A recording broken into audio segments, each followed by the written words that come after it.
Hello world, Patricia O'Connor here and Frida Riva Darcy. We are at Frida's place tonight and we are going to clean up, pull a little clover and just kind of do a little general inspection and kind of look and see how these little ponderosas. What we have here is a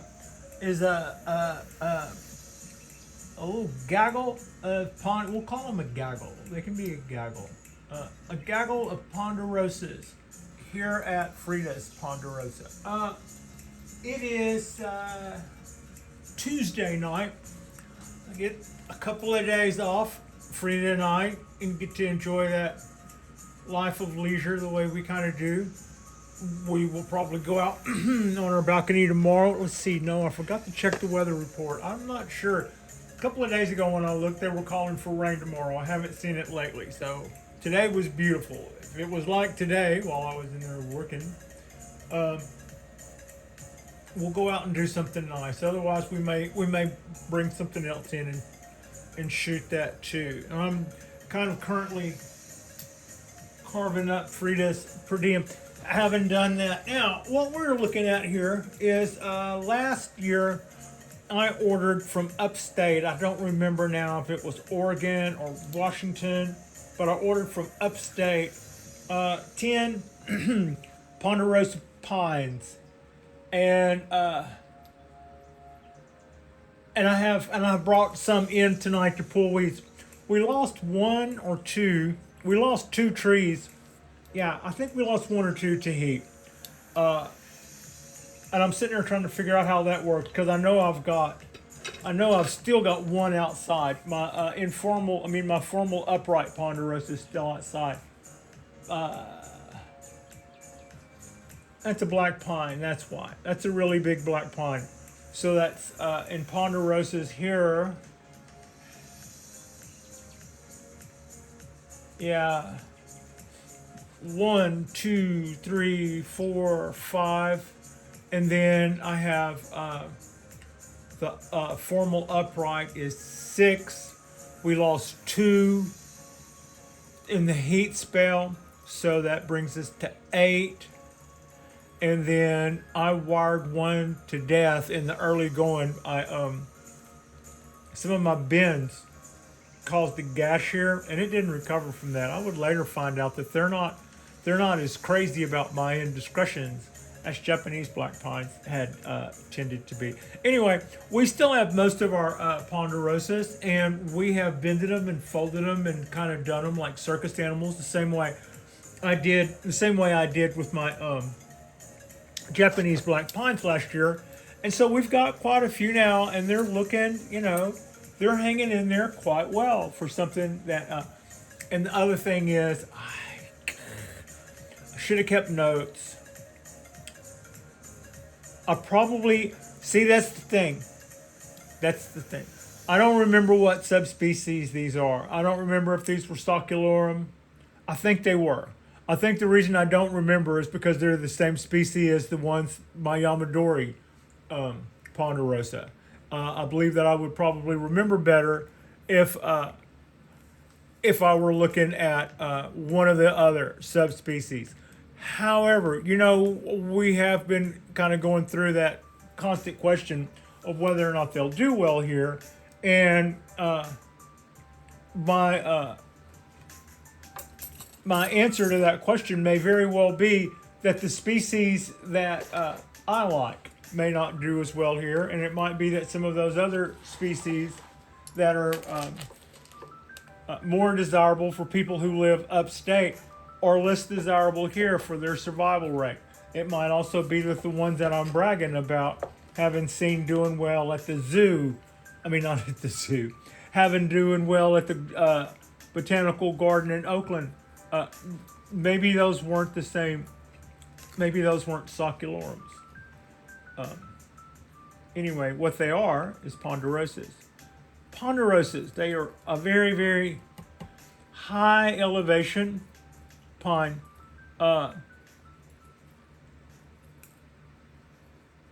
Really, really tolerant to to cold, to severe cold, really, really tolerant to all extremes.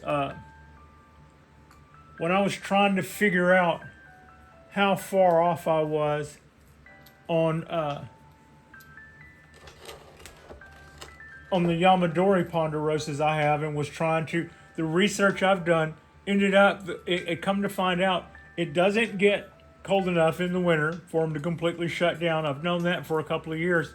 But last summer I found out, or somebody who is also down here and was very knowledgeable, was telling me that it also doesn't get hot enough here for them. And I reached out to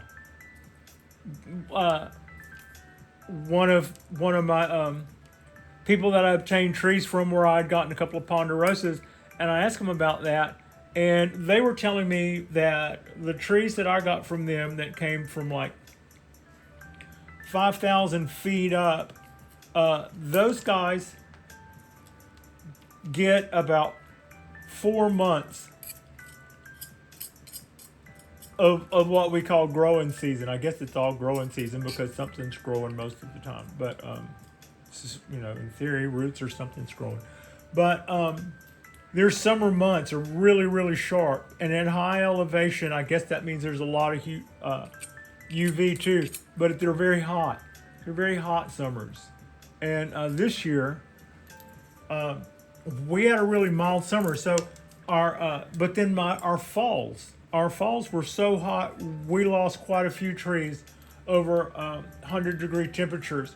And where I haven't talked to many locals to find out how they did during that. Our situation is a little different in that most of the other bonsai people that I was at least aware of from the club and whatnot, most of those people grow their trees in their garden.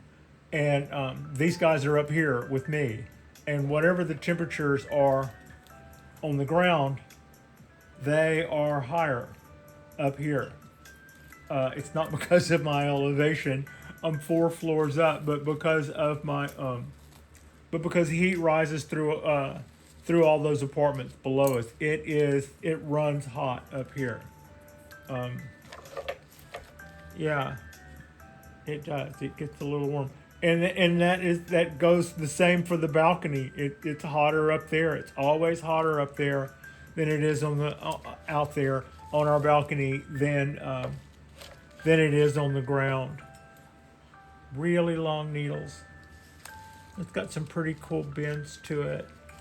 I should probably, this part where that just does that should probably do maybe a little something else. I'm not sure. We can reevaluate that at some point. So I am a big fan of Japanese black pines, but I am also a really big fan of Ponderosas.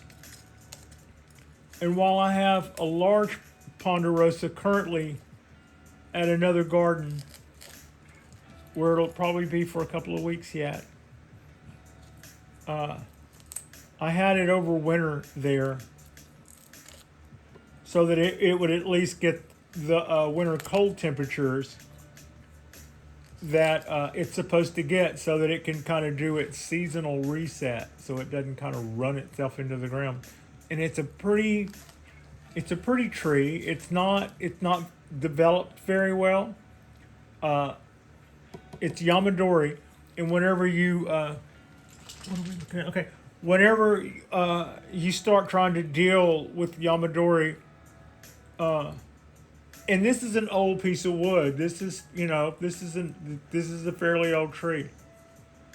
I don't know how old, because it says it's Yamadori. I mean, because it's Yamadori, I don't know how old. Nobody was standing there to date it whenever it came out of.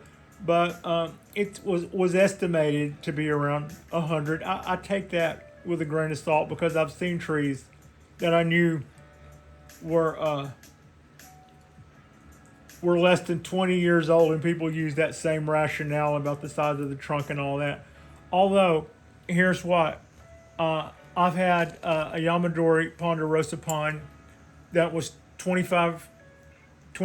years old, and it was that high, and it was naturally dwarfed by those same hostile conditions, and that not much of a growing season in the way of, so it very well could be. And but what Yamadoris will also do, now I'm looking at a tree that a bunch of baby trees, and they don't have much in the way of limbs right now. But in bonsai, we always we love to try to do things to promote choices, and do things to try to promote back budding. We're all about that. And instead of having a tree that's all sprawled out everywhere like some kind of octopus, what's nicer is to make pads. Instead of just having some long branch with a little piece of fluff on the end, you take a bunch of branches like this, and then you get those to double, and then you get those to double, and then you get those to double, and then you've got all these branches, and together they make a pad. That's when you see people who want to show other people that they know bonsai, they will show them that they're doing that, because that's what you end up doing when you correctly develop a tree. That is the result. And over years, that spells success, and that spells good work and time and patience, and good bonsai practice to art. So there. When it comes to the Ponderosas, they have really, really long needles. It's real, and that makes it difficult to see these as tiny little perfect specimen trees with whimsically long needles. But there are methods to correct that. Also, when it comes to where they're supposed to grow, I've already mentioned that they may or may not, I may or may not be in the proper, I may or may not be in the proper region to keep these guys alive for a couple of years, for over longer than a couple of years. And the hedges against that, what I could do about that is the part about the summer, I don't think will wind it down and kill it. The part about the not shutting down for the winter, that has to do with its hormone allocation and how much resources it has, and what it's able to do with its resources, and whether or not it makes some ridiculous second flush that it's not supposed to be making in winter and all that. And that will run the tree down, and absolutely that will absolutely run them down and kill them. So the ways around that are to do like I did this year. I took one of my trees and went and took it to further upstate, to a bonsai master's garden, and he's going to water and feed the tree for me, and keeps me posted as to how it keeps. He hasn't. I mean, he wasn't supposed to actually keep me posted. I would have heard from him had anything gone wrong. So, no news is okay news. He has quite a few other trees. I'm not wanting a baby monitor on my Ponderosa up there. But while we're doing this, I'm having him, the bonsai master, graft some Japanese black pine to that tree, so that in a couple of years, I won't have to be handing my tree off to somebody else's garden. It will be better acclimated to our weather conditions, and that wouldn't be necessary anymore. I think that would be pretty cool.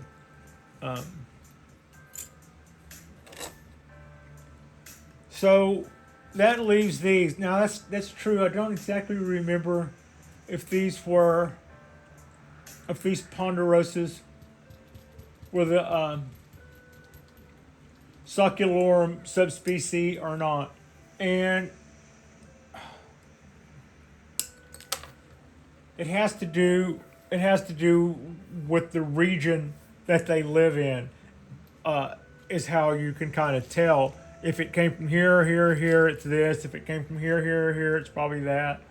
There's also something that looks like almost a dead ringer for a ponderosa, and it's called a Jeffrey. Jeffrey can grow right alongside of a ponderosa. A ponderosa and a Jeffrey can intermingle and create a hybrid. They can both stand the same elevations, the same conditions, and look almost identical. So why are they different? If they grow in the same places, look alike, there's still differences. They are genetically different. And there's not a whole lot of great ways to tell. One way to tell is you will see arborists and other tree people actually stick their noses in between the cracks of the bark, and they'll give it a good deep breath, because ponderosas smell like butterscotch. It's the first time you do that, you're like, where's candy? Because they do. They smell like butterscotch. I guess poor Jeffries kind of lost out on that. But the other thing, there's so few ways to really tell them apart, that one of the other methods is by their pine cones. Their pine cones look almost identical too, except that pine cones tend to have little barbs on them. And on a ponderosa, they are in a place that they are poking exactly straight down. So if you held your palm out and you set one of those ponderosa pine cones in the palm, if you had a ponderosa pine cone in your palm, the pricks would punch your fingers a little. Painful ponderosa pricks on the palm of your hand from their ponderous pine cones. Now, had you had a Jeffries, it would have looked a lot like that, except those same barbs that are pointed down are pointed like this at the ends of those little wooden petals that come out of a pine cone. They're all pointed like that. So that same pine cone would sit in the palm of your hand, and you wouldn't feel those barbs at all. Gentleman Jeffrey, painful ponderosa. And otherwise, even the people that are paid to know can walk up on one, and if there's no pine cones, they might be at a loss to tell you if it's a ponderosa or it's a Jeffrey. Now, the reason out of all, I don't go on and on about Scots pines. I don't go on and on about loblollies. I don't go on and on about limber pines. Don't even notice them hardly. I'm not sure out of those species that I just mentioned, which ones can live here. I know I wanted a white pine and was told I couldn't have one, and I wanted a red pine and was told I couldn't have one, for the same reasons that I was told I might not be able to have a ponderosa. And so, but that wasn't as firm. That didn't come off to me as firm of a no. So I took a chance on it. And when it comes to old Ponderosa Yamadori, I've had 4 and I've lost 2. So I would say no. For me, no.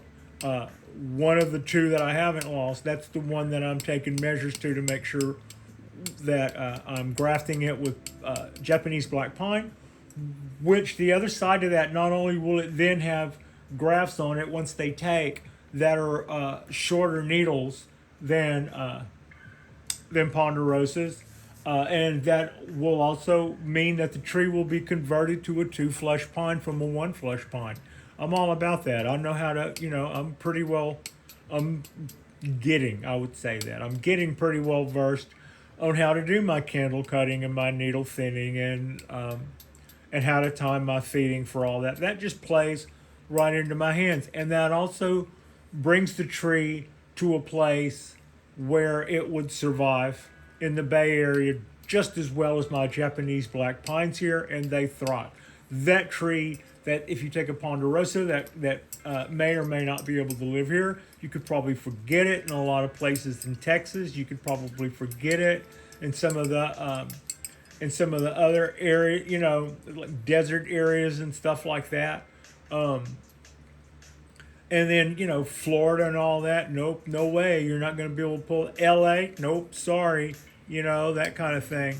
But just on the other hand, you can graft that with Japanese black pine, and then once you've completed your jump, once you've cut back the last of your Ponderosa, you then basically have a tree that you will grow with all of the same characteristics that you grow a Japanese black pine. It will grow in that zone. You would watch the hardiness zone that way. You would do the candles that way. You would do the needle plucking that way. You would time all the things you time as if it had always been a Japanese black pine. So that might be something to consider. I bought these to see how a bunch of super healthy seedlings would do with me being paranoid about what might happen to my big ones. And then we've had some really good fun with these. We've gotten some pretty nice shapes out of them when push comes to shove, and I'm pretty happy with the way they came out.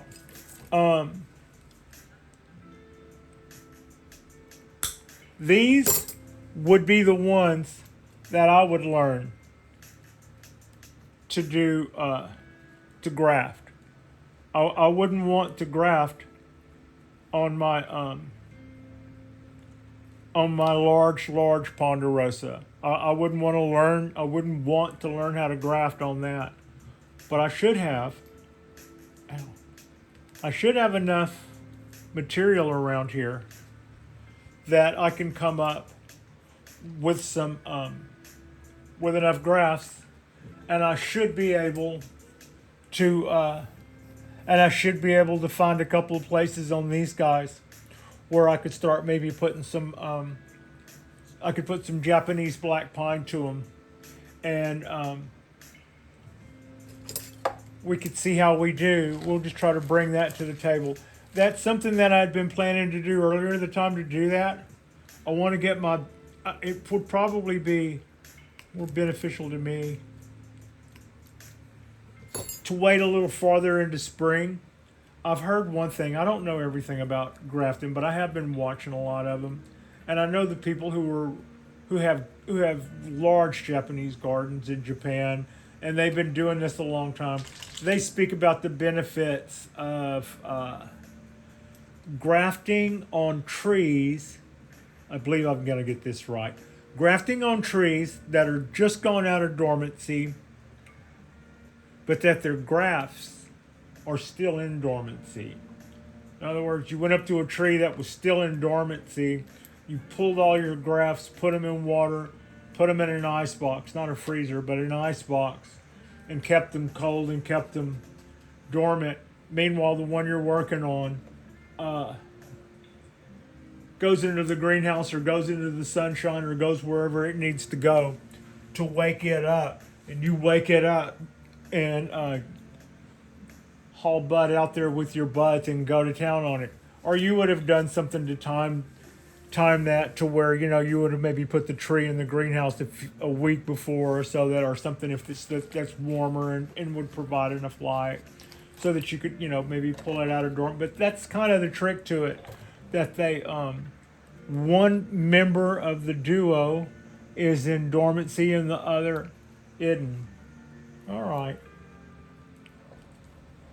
We did last week. We did our second installment in 2 weeks of the Bonsai Balcony Saturday Night Live Bonsai, and as far as the ease of shooting and as far as the format is concerned and how it came off as far as the look of the video, I'm happy enough with that. We still have our teething problems. Everything about it, I would say, is very much encouraging. What's more encouraging, those shows, the 2 shows we did, those have gotten more views after the fact than I would have. More people tuned in and watched them later than I would have guessed, which is neat. That's unexpected, but that's also neat. However, apologies. Apologies to all. The first video I did, I had no idea how bad the sound would be on that video, and it was awful. Okay. The second video, one thing I was going to do to help that was the camera we're using now is my iPhone 15. It shoots excellent. And I'm not really upset with the sound quality. I would venture a guess, I'm not listening to it, I don't have any playback, but I would venture a guess that my playback or my voice right now is probably fairly accurate. It's, not award-winning sound, but it's not cringe-worthy either, and you can probably hear what I'm, I can probably get my point across and sound kind of like what Patricia sounds like. No problem, no foul. Well, on the very first video we did, the sound came off of the laptop, and that was horrible. The second video we did, I was able to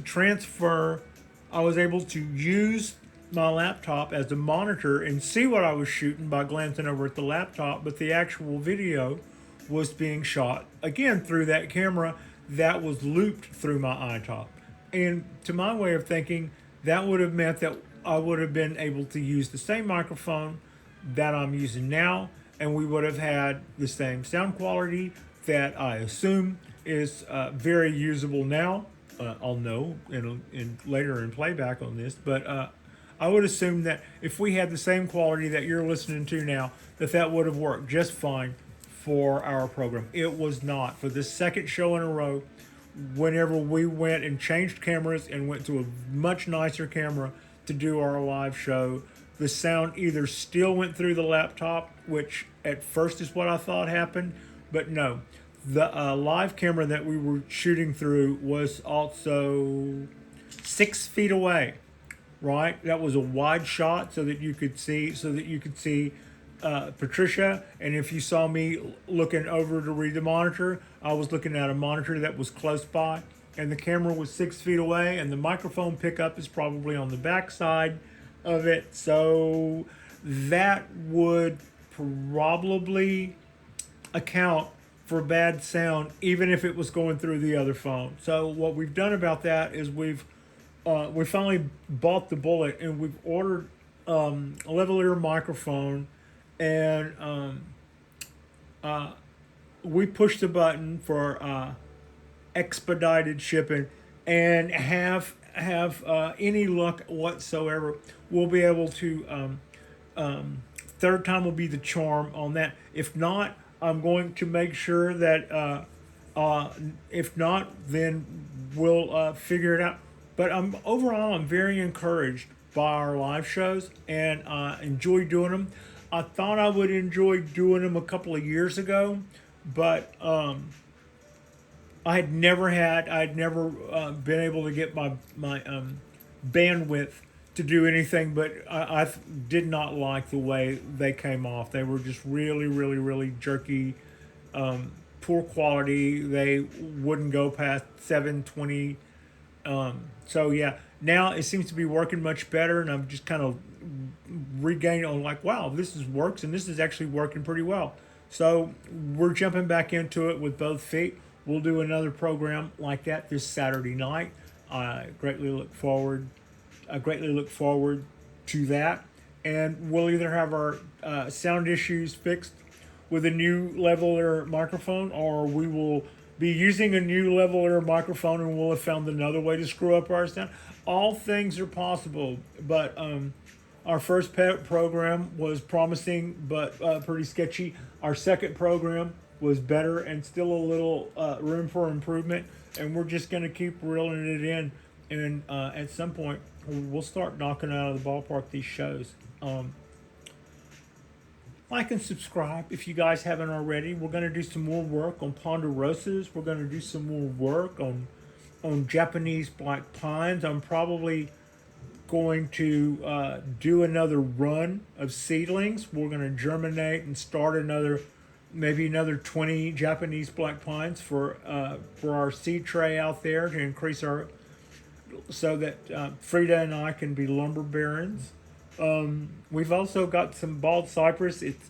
It's still pretty much, you know, winter in most of the United States, but here in the Bay, at the end of February, our bald cypresses are starting to bust out with green, and our dawn redwoods look like they're right behind them, and their trident maples look like they're right behind us. So, you know, come and get all the, you know, live vicariously through our sunshine. And I appreciate you, and appreciate Frida, appreciate you, and thank you.